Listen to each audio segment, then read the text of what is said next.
ang mga kwento ng pag-ibig, kwento ng buhay at kwento ng pag-asa dito sa Barangay Love Stories. Love Stories.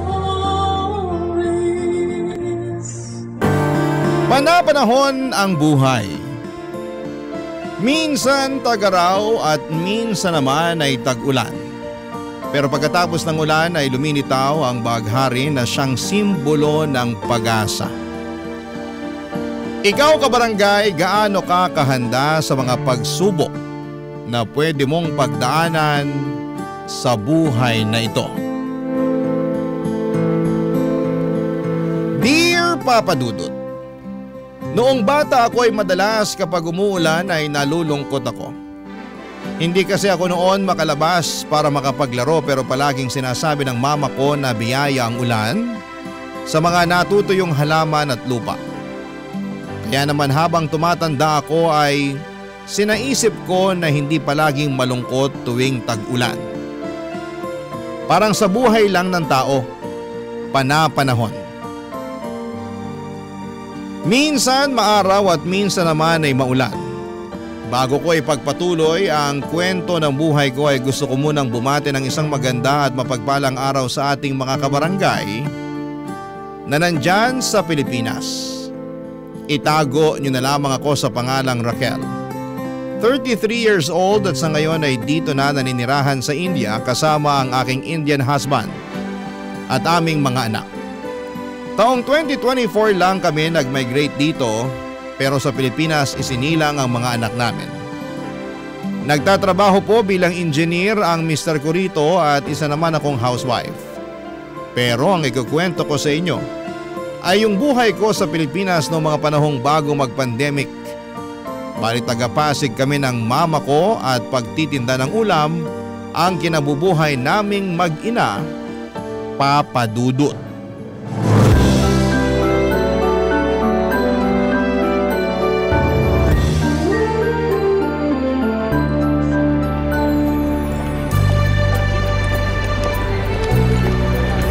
Grabe ma, ubus na agad yung mga paninda natin. Alauna pa lang ng hapon. Ayaw mo nun. Maaga tayo makakauwi't makakapagpahinga. Kaya nga po, aga rin nating nagising kanina. Medyo inaantok na ako. Matulog kapag uwi natin kasi ako may pupuntahan pa pala. Saan po? Sa kumari ko. May labada ako sa kanya. Sayang naman kung di ko pupuntahan. Hindi po ba kayo pagod? Pagod, pero sabi ko nga, sayang. Ibang klase, napakasipag niyo po talaga. Ganun talaga. Pag natapos ko naman yun ng maaga, makakauwi rin ako ng maaga para makapagpahinga. Tapos may dagdag kita pa tayo pandagdag sa pambayad natin ng upa. Malapit na naman kasi yung due date Nakita ko na naman yung nakasimangot na pagmumukha ng landlady natin. Akala mo naman hindi babayaran. Ewan ko ba dun? Ay, maiba tayo, nak. Ano po yun? Ewan ko lang kung ako lang ang nakakapansin pero kursunada ka yata nung isa nating customer. Po? Sino dun? Yung Arjun ang pangalan? Basta, yung matangkad na may pagkamoreno. Laging bumibili sa atin ng ulam. Yun ba yung kumausap sa inyo kanina na parang may binubulong pa? Oo. Ano po bang sabi niya sa inyo? Tinatanong niya kung single ka pa raw Sabi ko, ay oo. Tapos sabi niya pareho raw kayo kaya naisip ko, baka may gusto sa'yo. Alam niyo naman po na wala pa sa isip ko ang magpaligaw. Wala pa nga ba? 24 ka na. Ganyang edad ko nung may 4 na taong gulang na akong anak. Sa bagay, aga ko rin kasing lumande. Mama talaga. Ay, gusto ko lang naman malaman mo na kahit mahirap ang buhay natin, pwede ka naman magka-boyfriend. Mag-boyfriend ka na. Nasa tamang edad ka na rin naman. Tsaka masarap kayang umibig. Bakit po kayo hindi na ulit pumasok sa relasyon pagkatapos iwan ni Papa? Ay syempre, natuon ang atensyon ko sa pagpapakananay at pagpapakatatay sa'yo. Hindi ko na naisip makipagrelasyon. Ngayon po ba? Hindi niyo naiisip? Ha? Hindi na. Pinaglipasan na ako ng panahon. 44 pa lang naman po kayo. May asim pa. Kahit na. Ayoko nang dumampot ng bato na ipupukpok ko sa ulo ko. Sapat na yung ginawa ng tatay mong damuho para madala ako. Ayoko na ng sakit sa ulo. Sobra naman po kayo sa sakit ng ulo. Tapos gusto niyo ako mag-boyfriend? Syempre, magkaibang tao naman tayo. Hindi porke sawi ang buhay pag-ibig ko magiging sawi na rin yung sayo. Kaya nga kako, subukan mo rin mag-boyfriend. Mukha namang okay yung Arjun na yun. Mabait, magalang, may itsura rin naman kaya makipagkilala ka. Sige po, susubukan ko kapag sinipag ako. Ay nako, gusto mo yatang tumandang dalaga Bata pa po ako. Oo nga, pero mabilis lang naman tumanda ang tao. Tsaka kailan mo planong i-enjoy ang buhay pag-ibig mo kapag uugod-ugod ka na? Pambihira. Kaya nga kung ako sa'yo, subukan mo namang magpaligaw. Basta, syempre, kilalanin mo muna ng masinsinan yung manliligaw mo para hindi ka matulad sa akin. Bakit po? Hindi niyo ba muna kinilala si Papa? Oo. At yon ang pinakamalaking pagkakamali ko sa buhay. Pero mabuti na lang nagkaroon kami ng anak at ikaw yun. Sabi ko nun sa sarili ko, ikaw ang tama sa lahat ng maling nagawa ko. Kaya nga kahit iniwan tayo ng magaling mong papa, hindi ako pinanghinaan ng loob at nawala ng pag-asa na kakayanin ko ang pagtataguyod sa'yo. Papadudot, wala na po akong tatay dahil nasa sinapupunan pa lamang ako ni Mama ay naglaho na raw ito na parang bula. In short ay nakisama raw sa ibang babae. Kaya naman wala akong kinamulatang ama pero alam kong ginawa ng nanay ko ang lahat ng makakaya niya upang itaguyod ako. Kaya nga mahal na mahal ko ang mama ko ng higit kanino man sa mundo. Pareho kaming masiyahin, malakas tumawa at dinadaan sa biro ang mga problema. Sa ganung paraan ay nababawasan ang hirap na mga dalahin namin sa buhay. Hindi na ako nakatungtong noon sa college pagka-graduate ko ng high school dahil sa hirap ng buhay. Nakikitara lamang kami ni Mama noong araw sa matapobre naming kamag-anak na nasa Cainta, Rizal. Bago kami nag-decide na umalis at mangupahan na lamang sa Pasig. Malayong pinsan ni Mama ang tinirhan namin doon at nag-aambag naman kami pambili ng pagkain at pambayad ng bills. Masipag din naman ako sa mga gawaing bahay pero hindi talaga umubra ang pagsasama namin kaya umalis na lamang kami at namuhay na malayo sa kanila, Papa Dudut. Noong nakapangutang si Mama ng pampuhunan ay nagtinda kami ng mga ulam sa tapat ng isang pabrika. 24 years old ako noong niligawan ni Arjun. Isang factory worker na sinasabi ng mama ko na kursonada ako. Na-in love rin naman ako sa kanya hanggang sa nag-decide kami na magsama sa iisang bubong matapos akong mabuntis. Ayoko pa sanang iwan ang mama ko ng mag-isa sa inuupahan namin pero siya ang nagpaalis sa akin dahil hindi raw dapat nakikisama sa kanyang magulang ang isang anak na mayroon ng sariling pamilya. Kaya wala na akong nagawa kundi ang makipag-live-in kay Arjun at tumira kami noon sa Cubao. Pero gusto ko lang linawin na maayos ang relasyon namin ni Mama sa isa't isa. Bali, biruan lang namin yung pagpapalis niya sa akin, Papa Dudut.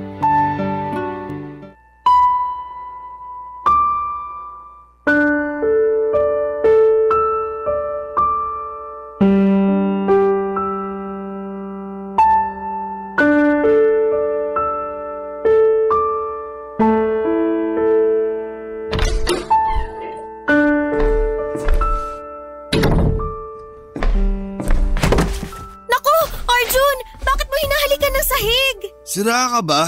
Hindi ko hinahalikan ng sahig. Nawalan lang ako ng balanse kaya tulungan mo na lang akong tumayo. Oo, sige. Huwag mo nga ako hawakan. Kanina sabi mo tulungan kita, tapos bigla mo ko itutulak at sasabihin mo ngayon na huwag kitang hawakan? Oo, hindi mo ba narinig? Bingi ka siguro. Hindi ako bingi At ikaw, bakit ka lasing? Ano bang pake mo kung lasing ako? Nanay ba kita? Di naman, di ba? Hindi nga, pero baka nakakalimutan mo na kinakasama mo ko. Saka nanay ako ng magiging anak mo. Anong magiging anak ko? Wala pa akong magiging anak. Napakasira ulo mo. Dahil sa kalasingan mo, nagawa mong kalimutan ang sarili mong anak. Pwede ba? Huwag kang maingay dyan. Daig mo pa yung manok. Hilig mong pumutak. At bakit hindi kita na? Aray! Bakit mo ako sinampal? Yan ang dapat sa'yo. Sinabi ko na kasing manahimik ka. Sobra ka na! Akala mo kung sino ka! Sige, kapag hindi ka ba nanahimik dyan, paduduguin ko na sa suntok ko yung bunganga mo. Gagawin mo talaga sa akin yun? Oo naman, bakit hindi? At kailan ka pa natutong manakit ng babae, Arjun? Ngayon lang, kasi nakakabulahaw ng mga kapitbahay ang bunganga mo. Sige, sabihin mo, paanong hindi kita bubungangaan? Wala kang sabi-sabi sa akin na nakipag-inuman ka pala. Baka lang hindi mo alam kung anong oras na, oh. 12:00 na ng madaling araw. Kanina pa ako alalang-alala sa iyong damuho ka. Ay, talaga naman. Sige, subukan mo. Kundi magsisisigaw ako lalo para mabulahaw na natin yung mga kapitbahay natin. Napaka-eskandalosa mong babae ka. Wala ka na bang hiya? Bakit ako mahihiya? Ikaw nga yung walang hiya. Sumusobra ka na talaga, ha? Nanggigigil na ako sa'yo. Mas nanggigigil ako sa'yo. Ay, peste ka talaga. Halika nga rito. Aray, bitiwan mo ako, Arjun! Bitiwan lang kita kapag natutok ang ilugar ang sarili mo sa pamamahay na to. Paanong ilugar? Alam ko naman kung anong lugar ko rito. Alam daw, pero kung makapagsalita ka dyan, akala mo kung sino ka. Niyayabangan mo pa ako? Kung paduguin ko na talaga yung bunganga mo. Sabihin mo, bitaw! Sige, sabihin mo! Please, Arjun, bitiwan mo na ako. Kanina pa ako nasasaktan eh. Bibitiwan lang kita pag nag-sorry ka sa akin. Sabihin mo, sorry, kasi masyado ako nagmamarunong. Sorry na kasi masyado ako nagmamarunong. Sorry na. Yan, ganyan nga. Sige pa, mag-sorry ka pa. Dali. Sorry na talaga. Sabihin mo, sorry na, master. Dali, sabihin mo. Bakit ko naman sasabihin yun? Sasabihin mo ba o pupunutin ko na lang lahat ng buhok mo sa anit? Sasabihin ka na. Sige na, naghihintay ako. Sorry na, master. Patawarin niya na ako. Ganyan nga. Madali naman ako kausap eh. Oh, ayan. Sa sunod, ilugar mo yung kaingain mo para hindi ka nasasaktan. Nakakairita ka kasi. Buti ba, natutulog na ako. Huwag kang maingay dyan, ha. Good night.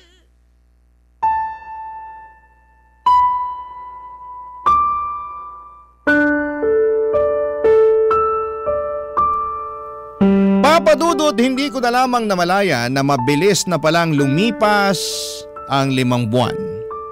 At sa loob ng mga panahong yon hanggang noong bago ako pinisikal ni Arjun ay maayos naman ang pagsasama namin.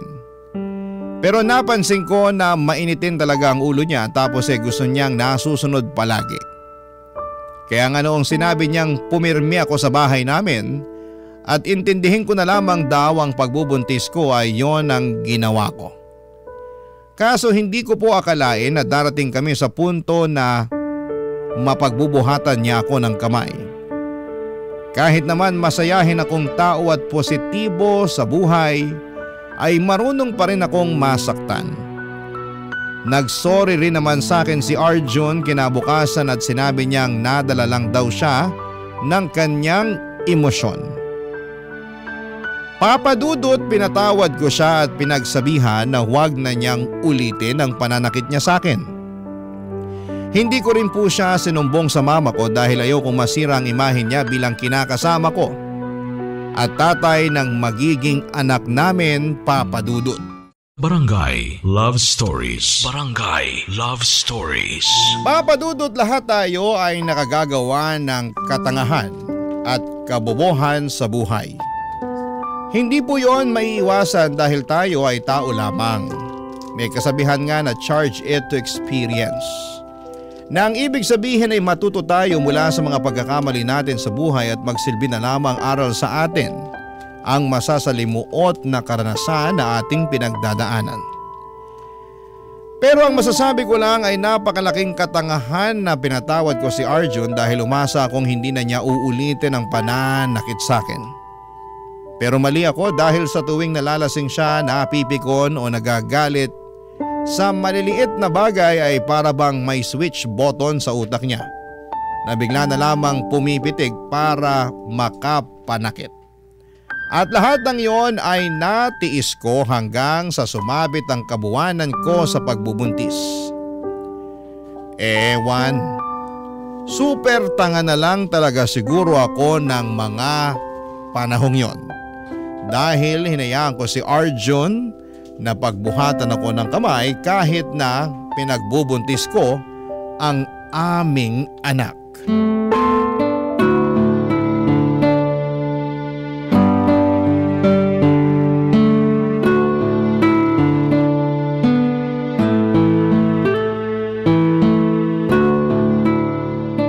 Buti naman dinalaw mo ako rito sa tinitirhan ko.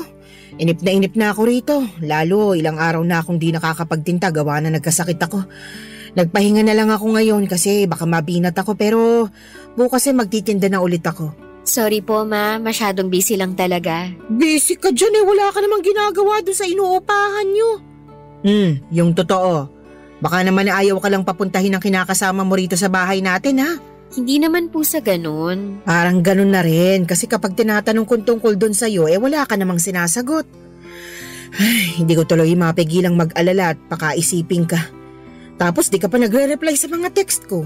Pasensya na po kayo, nasira na yung cellphone ko Paano nasira? Nabasag po, nalaglag. Tapos namatay na lang at hindi na gumana. Ay, kaya naman pala Pero wag na po kayong mag-alala kasi ayos na ayos lang ako. Pati na rin yung baby namin ni Arjun. O siya, sige. Napanatag na rin naman ako dahil nagpunta ka rito para dalawin ako pero… Ano po yun? Ilang buwan na ba yung tiyan mo? 9 na buwan na po. 9 na buwan? Ibig sabihin kabuhanan mo na pala? Opo. Oh, bakit ka pa bumiyahe papunta rito? Santisimang babae to, dapat pumipirmi ka na lang ngayon sa bahay nyo kasi baka bigla ka na lang mapaanak niyan sa daan. Gusto mo ba yon? Gusto mo bang magluwal ng sanggol sa jeep o di kaya sa kalsada? Mama talaga. Anong mama talaga? Tsaka ano ba yung tinatawa-tawa mo nagsasabi lang naman ako ng totoo. Kabuhanan mo na, kaya dapat nasa bahay ka lang. Kaya ko naman po, sa katagal ko nang hindi nakakalabas. Tapos namimiss ko na kayo at nag-aalala pa ako ng husto nung nalaman kong hindi kayo nakakapagtinda. Ang alam kong dahilan pag hindi kayo nagtitinda may sakit kayo at tama nga po ako.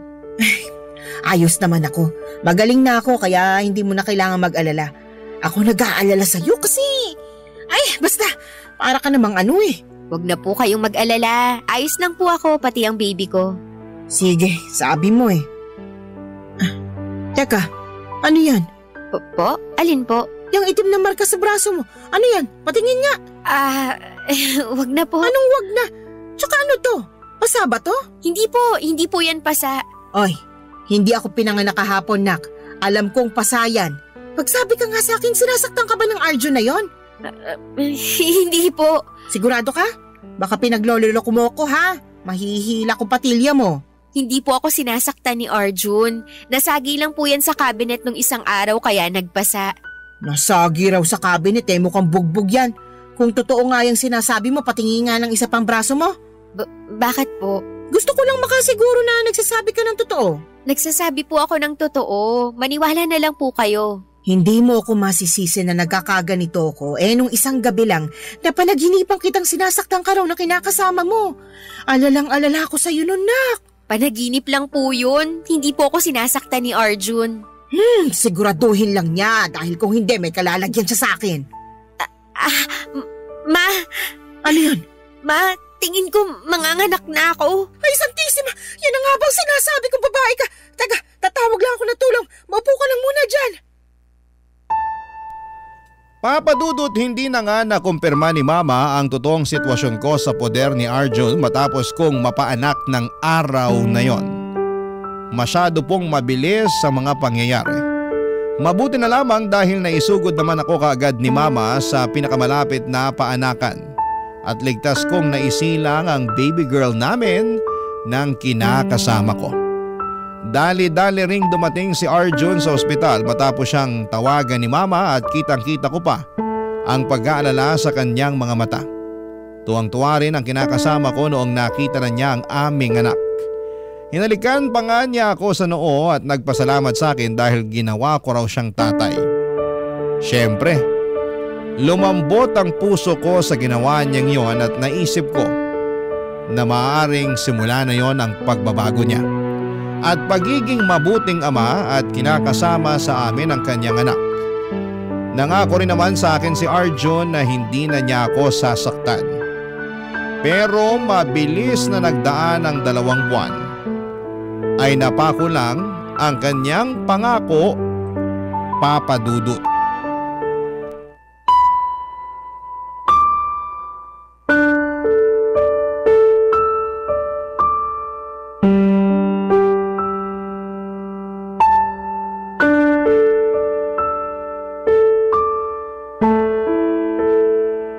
Arjun, ano ba? Ano ba? Hindi pa nga tayo tapos mag-usap tapos tinatalikuran mo na ako. Hindi pa ba? Akala ko tapos na eh. Gusto ko na kasi matulog. Pagod ako para lang sa kaalaman mo. Palibhasa, hindi ikaw yung nagtatrabaho sa labas. Kaya akala mo pasarap lang ginagawa ko dun. Hindi naman yun ang inaakala ko Alam ko na mahirap din ang ginagawa mong pagtatrabaho. Pero sana naman, isipin mo rin na mahirap din maging nanay at mag-alaga sa baby natin. Anong gusto mong gawin ko? Wala naman ako magagawa dun kasi alam ko na tungkulin kong alagaan ang anak natin bilang nanay niya. Alam mo naman pala eh. Pero hindi naman yun ang issue rito. Ang dami-dami mo talagang alam no. Masyado kang ma-issue sa buhay. Ano ba kasing issue mo? Kinakausap pa kita tungkol sa kulang na sweldo na binigay mo sa akin, di ba? Wala na nga. Huwag kang sumigaw. Baka magising ang anak natin. Paanong di sisigaw? Nakakagigil ka na. Ulit-ulit mong sinasabi na kulang yung sweldo na binigay ko. Kahit kapkapan mo pa ako, wala ka nang mahihita sa akin. Yan na yun. Sagad na, pati patot, panabla. Lintik naman na buhay to. Hindi ka lang naman ngayong sahura nagbigay sa akin ng kulang na sahod. Pang ilan mo na ba to? Aba, ewan ko sa'yo. Ewan mo talaga sa akin kasi nakakarami ka na. Ano ba kasing pinuputok ng butsi mo dyan? Buti nga nagbigay ako eh. Pero kulang. Hindi naman ganito yung binibigay mo sa akin noon Nasaan na yung iba? Ano? Sabihin mo sa akin saan mo ginastos yung pera. Bakit ko sasabihin sa'yo? Pera ko naman yun. Sabihin mo sa akin para alam ko at hindi ko hinahanap. Hindi mo na kailangang malaman dahil akin naman yun. Dapat mo na lang gawin makontento sa kung magkano lang yung binibigay ko. Masyado kang demanding taong bahay ka lang naman. Hindi ako magdedemand ng ganito kung sumasapat yung pera na binibigay mo sa akin pero hindi Madalas kulang at hirap na akong pagkasyahin yun. Sa gatas pa lang at diaper ng baby natin kulang na yung inaabot mong sahod. Tapos gusto mo pa laging masarap ang ulam wala na nga tayong pambili. Masama bang mag-ulam ng masarap? Pinaghirapan ko naman yung perang pambili nun. Hindi ka talaga nakikinig no? Wala na nga tayong pambili tapos gusto mo pa laging masarap yung ulam. Pag sinabi mong masarap, ibig sabihin nun baboy, manok at baka. Hindi ka kumakain ng gulay at isda at madalas mong iniinsulto ang luto ko. Ay nako, dami mo talagang issue sa buhay Ikaw kasi masyado kang masikreto. Ano bang pakialam mo?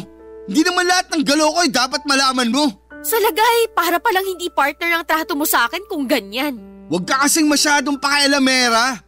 Kung masta ka, akala mo asawa na kita. Pero gusto mo asikasuhin kita na parang asawa ko na. Ay talaga naman. Alam mo kanina ka pa Sumusobra ka na Bakit mo ako sinampal? Hindi ko na kasi nagugustuhan yung tabas ng dila mo. Masyado nang matalim kaya dapat na kitang sampalin. Sumusobra ka na talaga. Ulang pa nga yung ginawa ko. Dapat sa'yo tinatadyakan para matuto. Tama na! Huwag mo na ako saktan! Tama na! Ayaw mo palang nasasaktan Kaya sa susunod, huwag mo na akong kakwestiyonin. Papa Dudut, tahimik akong umiiyak ng gabing yon dahil ayokong may kapitbahay na makarinig sa akin. Ayoko rin na magising ang baby namin na mahimbing ng natutulog ng gabing yon. Sobrang sakit ng katawan ko sa pamimisikal ni Arjun. Pero mas masakit ang puso ko dahil inulit na naman niya ang bagay na sinabi niyang hinding-hindi na niya gagawin pa. Durog na durog ako ng mga panahong yon at pakiwari ko ay wala na akong magagawa pa. Dahil maliit pa ang baby namin at wala naman akong trabaho, ay wala talaga akong mapupuntahan. Hindi ko rin naman gustong umalis sa poder ni Arjun at pumunta kay mama dahil ayoko siyang madamay sakaling may gawing masama ang kinakasama ko. Sobrang walang-wala na ako ng mga panahong yon. Nawalan na rin ako ng pag-asa na magiging maayos pa ang buhay at pagsasama naming pamilya.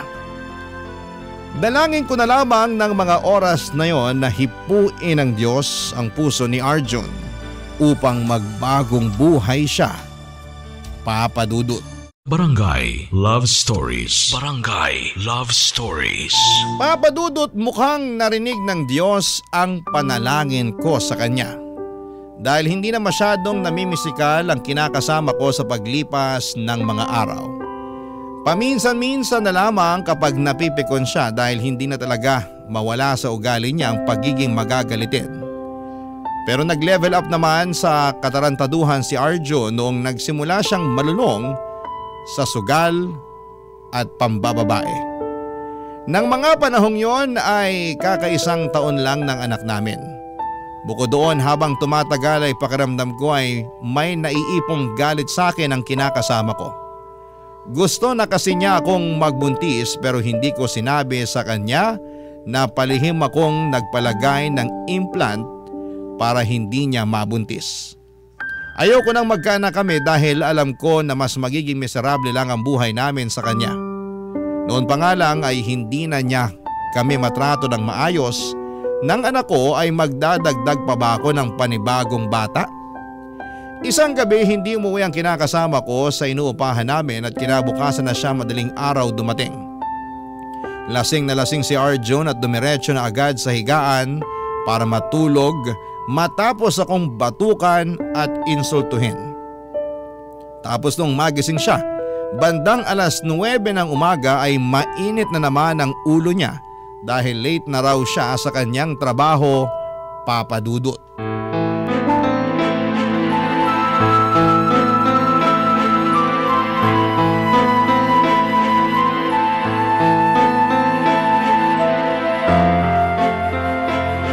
Anak naman ang tok na yun eh.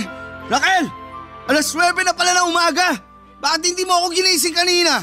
Pwede ba? Huwag kang sumigaw. Nakita mong tulog pa anak natin eh. Buti sana kung ikaw magpapatahan dyan pag umiyak hindi mo nga malaro ng matagal yung anak natin. Aray ko! Aga-aga mo na naman nagbubunga nga ha? Halika rito! Kakalboy na kita talaga! Inaano ba kita? Bakit mo ako sinasabunutan? Nakakabalas na yung pagmukha mo sa yung pagyayaw mo sa akin! Wala naman akong ginagawa sa'yo Ikaw yung bagong gising dyan tapos naninigaw na agad. Paano di ako maninigaw? Hindi mo nga ako ginising kanina. Di tuloy ako nakapasok sa trabaho. Sayang yung araw. Hindi ko nakasalanan kung hindi ka nakapasok sa trabaho. Saka nung hindi ginising, nakailang sabi ako sa'yo noon tapos niyugyug pa kita pero tulog mantika ka. Ganun ha? Sige, bubunutin ko na talaga mga buhok mo sa akin para magtanda ka. Tama na, parang awa mo na. Wala na akong awa, lalo na sa katulad mo. Anak, Mama? ka ba? Ano pong ginagawa mo rito? Sira ulo ka. Bakit mo sinasabunutan ng anak ko? Bakit niyo naman po ako binatukan? Kulang pa yan dahil sa pananakit mo sa anak ko. Sabihin mo, anak, bakit niyo sinasabunutan? Hindi ko po alam. Basta na lang po siya nagalit sa akin. Wala naman po akong ginagawa sa kanya. Anong walang ginagawa? Ang aga-aga, nagbubunga ka dyan. Paano hindi kita bubungangaan? Nakakainis ka na. Kahit nabungangaan ka pa nitong anak ko, wala ka pa rin karapatan na saktan siya. Napakasira ulo mo. Ganito palang ginagawa mo sa anak ko. Mabuti pa, wag na po kayo makialam dito. Problema na po namin to ng anak nyo. Hindi ko kayo pakikialaman kung hindi mo sinasaktan ang anak ko. Nak, sabihin mo, ngayon ka lang ba sinaktan ng lalaking yan? Sabihin mo ka na madali. Hindi po. Maraming beses na po niya akong sinaktan. Simula pa lang nung pinagbubuntis ko yung anak namin, nananakit na po siya, Ma. Bakit kasi ngayon mo lang sinabi sa akin? Sana noon pa lang nailayo na kita sa kanya. Natakot po kasi ako. Saka nangako naman po si Arjun na magbabago na Kaya lang, napako lang po yung pangako niyang yun. Sinubukan ko namang tuparin yung pangako ko sa'yo Kaso anong magagawa ko kung nakakapikon ka na minsan? Anong nakakapikon? nakakapikon ako minsan. Ang sabihin mo, mabilis ka lang talagang mapikon at magalit. Tapos kasunod na nun yung pananakit mo sa akin. Sapat na yung dahilan para may kalagyang kang lalaki ka. Sobra ka na sa ginagawa mo sa anak ko. Humanda ka sa akin. Ano pong gagawin niyo sa akin? Tinatanong pa ba yan? Di irereklamo kita para makulong ka. Napakakapal ng pagmumukha mong sakta ng anak ko. Mag-isa ko lang yung tinaguyod ng araw. Pinakaiingatan ko yan. Halos hindi ko na pinadatapuan sa lamok. Tapos ikaw, pipisikalin mo lang. Sinasabi ko na nga ba na yung nakita kong pasa niya nung buntis pa lang siya sa anak mo, hindi talaga galing sa aksidente, kundi mayroong bumugbog sa kanya.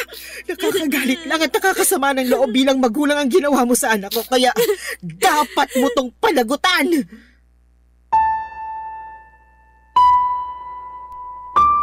Papa Dudut, galit na galit ang mama ko nang aktwal niyang makita ang pananakit sa akin ni Arjun. Kamunti ko na nga siyang hindi makilala dahil para siyang nag-transform sa pagiging halimaw na nanay na gusto lang ipagtanggol ang anak niya na inapi at inalipusta ng ibang tao. Nagkabaranggayan pa nga kami at naipukulong ni mama si Arjun sa police station. Pero nagkaaregluhan din kami matapos magmanikluhod ng kinakasama ko at nagmakaawa sa akin na patawarin na siya. Oo, alam ko ang sasabihin ng mga kabarangay natin. Napakatanga. Sa akin na ang korona ng katangahan ng mga panahong yon. Pero inisip ko na lamang na ayoko mawala ng tatay ang anak namin, kaya pinatawad ko naman siya.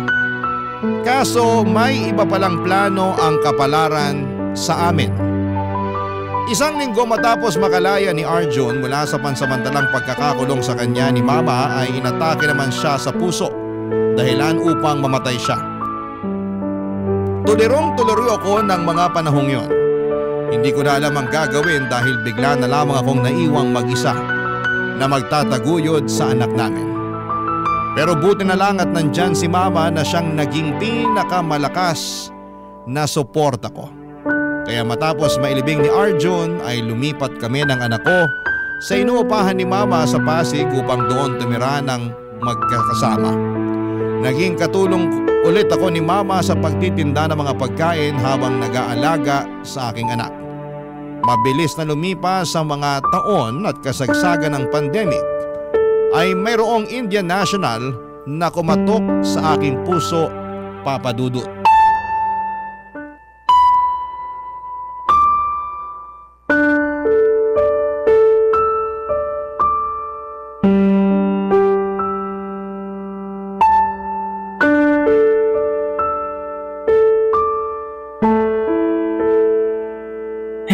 Alam mo, marami akong napagtanto ngayong dumadaan ng buong mundo sa pandemyang ito. Ano po yun? Na maiksi lang ang buhay. Kaya dapat gawin mo lang ng gawin yung bagay na magpapasaya sa'yo. Kahit po masama at nakakasakit ng kapwa, gagawin mo kasi dun ka masaya? Parang gaga ka namang kausap eh. Siyempre, hindi mo yun gagawin. Masama nga't nakakasakit ng kapwa, diba? Isip-isip din. Hindi yung parang utak mo nasa talampakan mo na. Sobra naman makareact si mama, nagtatanong nga lang po ako. Ayusin mo kasi yung tanong mo, nakakapikon ka eh. Kita mo seryoso ko rito na nagsasabi ng saloobin tapos gaganyanin mo ko. Naiintindihan ko naman po ang ibig niyong sabihin at sang-ayon po ako doon. Tingin mo may katapusan pa tong pandemyang ito? Meron naman po. Sana nga kasi, nakakatakot na limitado na lang yung galaw natin eh. Saka tingnan mo. Wala tayong pinagkakakitaan. Naniniwala naman po ako na magiging maayos ang lahat at unti-unti ibabalik yung dati. O sige, sabi mo eh. Ayoko naman ma-stress pa at pakaisipin na hindi nabubuti ang mundo. Kasi baka naman magkasakit ako. Nakakatakot pa naman magkasakit sa panahon ngayon. Baka mamaya i-quarantine ka bigla. Hindi po mangyayari yun, kalma lang po kayo. Kalmado na ako. Ay, maiba tayo. Kumusta kayo nung sinasabi mong Indian National na kachat mo? Ayos lang naman po. Nagugustuhan ka na ba niya? Hindi ko po alam pero nung unang beses na nag-usap kami, niyaya niya na agad ako magpakasal. Ganun ba talaga ang mga Indian? Ang bibilis. Baka kasi nakita niya sa'yo yung pagiging wife material kaya ganun. O anong sinabi mo? Sabi ko ayoko kasi wala naman sa plano ko ang pagpapakasal. Matapos nung pinagdaanan ko kay Arjun, ewan ko na lang kung hindi pa ako matakot na kumilala ulit ng panibagong lalaki. Tapos Indian pa to, hindi pa taga rito. Mababait naman ang mga Indian May kaibigan akong Indian, maayos sila kausap at matitino. Yung iba pa nga sa kanila nakapangasawa ng Pinay. Pero natatakot pa rin po ako, saka ano? Komplikado po ang relasyon namin kasi sinabi ko na sa kanya na may anak ako sa una kong kinasama. Anong sagot niya? Hindi raw po niya ako matatanggap kasi paniniwala nila dapat walang anak sa ibang lalaki ang babae na mapapangasawa nila. Sabi ko ayos lang naman sa akin kung hindi niya ako tanggapin dahil may anak na ako. Ayaw ko na rin sa kanya. Ay, ganun ba yun? Hindi ka nasaktan? Nasaktan, pero hindi ko naman siya mapipilit na tanggapin ako. Saka ayoko na ako lang yung tanggapin niya. Dapat tanggapin niya rin ang anak ko dahil anak ko yun Sa akin ang galing yun at hindi ko ipagpapalit sa kung sino mang lalaki ang anak ko. Hindi baling tumanda kung walang kasama sa buhay katulad niyo, ma. Ay, nadamay pa ako bigla. Totoo naman po, diba? Totoo naman yun. At tama rin naman ang mga sinabi mo. Wag na wag mong ipagpapalit ang anak mo sa kung sino mang lalaki sa mundo dahil yung mga yan, marami yan, pwedeng palitan, pwedeng iwanan. Pero yung anak mo, iisa lang yan. Basta, ang focus ko na lang sa ngayon ang anak ko. Gusto kong magsumika para mabigyan siya ng maayos na buhay sa hinaharap. Gusto kong patunayan na kahit mag-isa lang ako na nagtataguyod sa kanya, kayang-kaya ko. Hindi ka naman mag-isa kasi kasama mo ko. Opo, ma. Salamat po kasi nandyan kayo sa tabi ko. Walang anuman. Saka, sino-sino bang magtutulungan? Tayo-tayo rin naman. Basta, magsikap ka lang sa buhay. Ako nang bahala dito sa anak mo. Alam mo naman na mahal ko tong apo ko At hanggat malakas pa ako, aalagaan ko siya sa abot ng makakaya ko. Salamat po ulit. Maraming salamat po. Papa Dudut, malaki ang pasasalamat ko sa mama ko dahil hindi niya kami iniwan ng anak ko, lalo na noong mga panahong kailangan namin siya. At magpasa hanggang ngayon ay nananatili pa rin ang suporta at pagmamahal niya sa amin kahit na narito na kami sa India.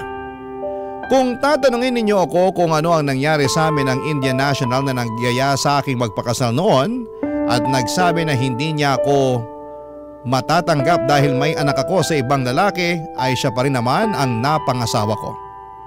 Hindi niya rin kasi ako natiis at gusto niya na makipagbalikan sa akin.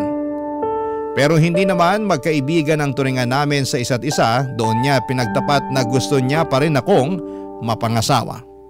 Tapos nagpunta siya noon sa Pilipinas nang bumalik na ang operasyon ng mga eroplano. Pinakilala ko siya kay mama at sa anak ko at masaya ko dahil naka-close niya kaagad ang 2 taon na malapit sa puso ko. Lumipas ang 1 taon ay pumayag na ako magpakasal sa kanya doon sa India nang ako naman ang bumisita sa bansa nila para makilala ang kanyang pamilya at nagkaroon kami ng 1 anak na dito ko sa Pilipinas isinilang. Hindi nagtagal ay tuluyan na nga kaming nag-migrate sa India kasama ang buong pamilya ko. Si mama naman ay dumadalaw-dalaw sa akin dito kaya hindi ko nararamdaman na malayo kami sa isa't isa. Sa kasalukuyan ay nagpapasalamat ako ng husto sa may kapal dahil binigay niya ang isang matino, responsable, malumanay, magsalita at hindi nananakit na lalaki. Bukod doon ay mabuting ama rin siya sa aming mga anak. Masasabi ko na kahit masakit ang pinagdaanan ko noong araw sa dati kong kinakasama, ay maligaya naman ang aking puso ngayon na natupad na ang mga pangarap ko magkaroon ng pamilyang magmamahal at mamamayani ang pagmamahal sa bawat isa. Hanggang dito na lamang po ang sulat ko, Papa Dudut. Sana po'y kinapulutan ng aral at inspirasyon ng mga kabarangay natin ang kwento ng buhay ko. More power and God bless po sa inyong programa sa Barangay Love Stories. Ang inyong forever kapuso at kabarangay, Raquel. Kwentuhan naman tayo dito sa comment section.